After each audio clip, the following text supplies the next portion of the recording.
Cheating devices like Game Genie, GameShark, or Action Replay were always really fucking cool to me. Being able to manipulate a game and have it do things it wasn't intended to do blew my fucking mind when I was growing up. I'm pretty sure I spent just as much time, if not more, messing around with cheat devices than actually playing the games legitimately.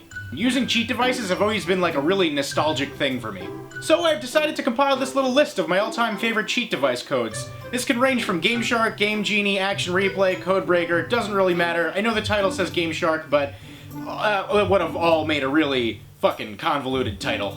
Also, just a little disclaimer, I'm not claiming that any of these cheat codes are like, oh, I've never seen this before, but these are just ones that I grew up with that stuck out to me. I know a lot of them can be replicated using exploits or glitches, but I didn't do that when I was a kid, so, yeah. Number 10! When I was a kid, my friends and I were super into the N64. Problem was, once a game like Ocarina of Time was beaten, there wasn't much else to do. Until I got a GameShark. We would spend hours and hours looking up new cheats to try out, and it was as if the possibilities to manipulate games were almost infinite. One of the first codes we ever tried was this one. It changed the color of Link's tunic into either yellow, black, or white. Doesn't seem like that big of a deal now, but it was just really cool to be able to do something like that. You're telling me I'm able to save Hyrule and wear all black? Fuck the blue tunic. I dress to depress. Number 9! Ever wanted to play Super Mario Bros. And replace literally every enemy in the game with Toad? You don't? Well, it's happening anyway. That's how we know it's real paisano hours. Hit that fucking like! Number 8. This code in Wind Waker allows you to access a test level that was never intended to be reached. There's also a code like this for Super Mario Sunshine. It's basically a big playground used to test things such as collision detection and movement. And it's not like there's really all that much to do or explore, but I always thought it was really cool to be able to see stuff like this. Number 7! This one blew my goddamn mind when I was a kid, and in hindsight, it's really not all that big of a deal, but once again, secrets like these that were left by developers and never really intended to be seen by players were always pretty intriguing to me. If you use a code that allows you to clip through walls in GoldenEye 007 and head to the dam level, there's a little island with a tower all the way off in the distance. Since we're no longer bound by the confines of walls in the game, we can walk our way across the water and make it to the island. There isn't all that much to see and absolutely nothing to do here, but, well, there you go. Fucking Secret Island. Enjoy. Number 6! Now, this one for Super Mario 64, I used to love to fuck around with when I was a kid. This code allows you to simultaneously use the wing, metal, and vanish cap all at once. There isn't much to elaborate on really, but codes like these that turned my entire game into my own personal playground used to give me hours and hours of replayability on a game that I probably would have just put down right after I beat it. Honestly, I kinda miss the rush of being able to do things like this. Getting old sucks. Number 5! I can't begin to tell you how obsessed with Super Smash Bros. All my friends and I were. The amount of days pissed away spent playing Smash and eating pizza rolls was staggering. Did I say pissed away? Fuck that. That shit was fucking rad. And what could possibly make it even better? Being able to play as a bunch of characters you weren't ever supposed to play as. When we all found out that there was a code that lets you play as Metal Mario, Master Hand, Giant Donkey Kong, and the Polygons, we lost our fucking shit. It's kinda depressing now that I think about it. The hype of something like that will never happen again, sadly. All we get now are people clamoring over the newest leak or bitching about how there's too much anime in Smash. Also Shrek. And Goku. Number 4!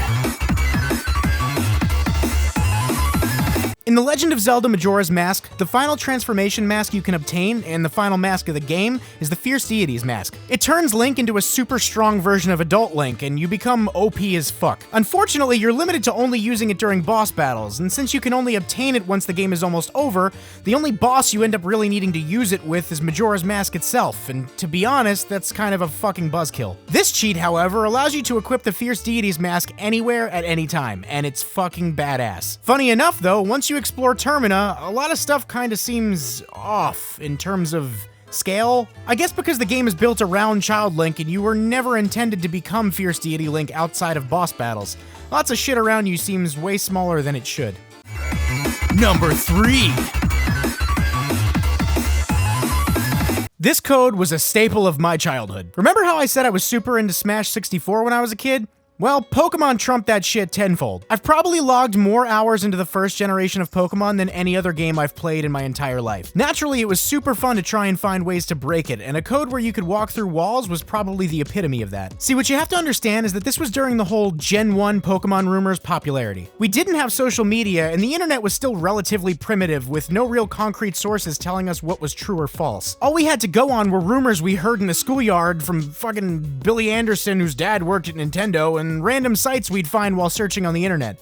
Probably by way of Yahoo search. We're going way back. Anyway, with so many rumors circulating around everywhere about being able to find secret areas of the game and secret Pokemon that weren't normally accessible, being able to walk through walls felt like you had the entire fucking world in your hands. You could go anywhere and do anything, and I mean, really, all it did was make it possible to skip areas and a lot of other shit that mostly just led to your game crashing, but still, it was a fucking thrill.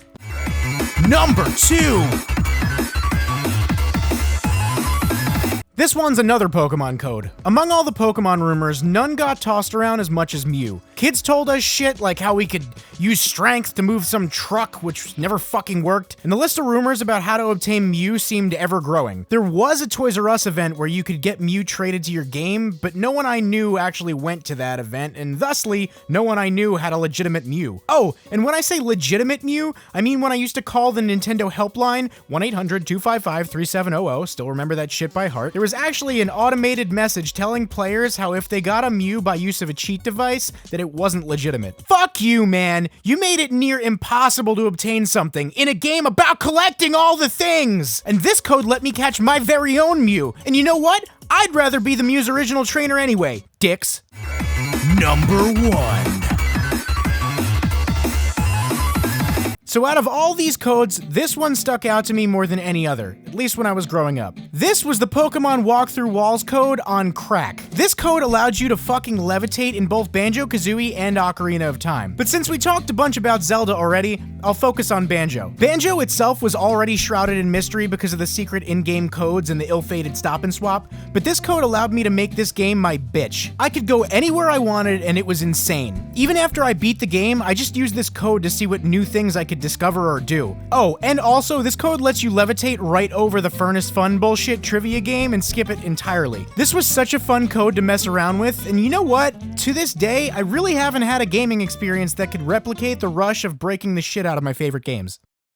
Hello, thanks for sticking around. I really never do lists. Hooray, I guess. If you liked the video, be sure to click that thumbs up. And if you want to see more of my videos, there's a couple right there you can click on. And if you want to keep up with everything I do, you should probably subscribe. Please subscribe. I'd like it if you subscribed.